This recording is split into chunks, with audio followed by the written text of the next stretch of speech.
Hello friends, welcome back to my channel. In this video I am going to show you when we install apps on iPhone or iPad, App Store says sign in to complete purchase.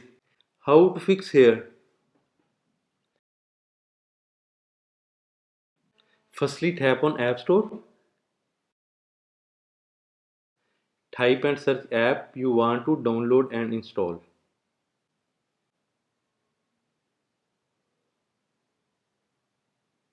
iPhone say sign in to complete purchase. Close App Store,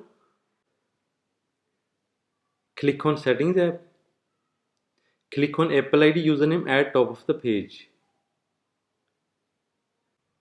Click on Media and Purchases. Click on Continue.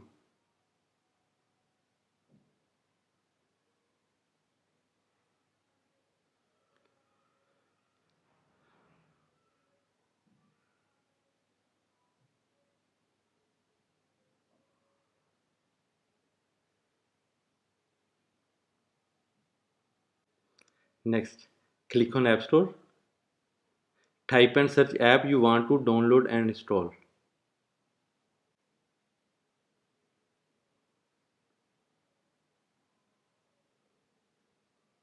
Click on Install icon.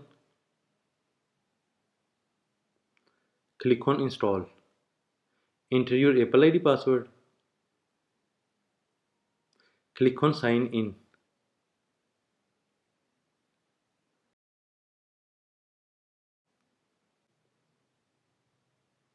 Click on Always Required. Guys, if this video helpful for you, please like, share and subscribe.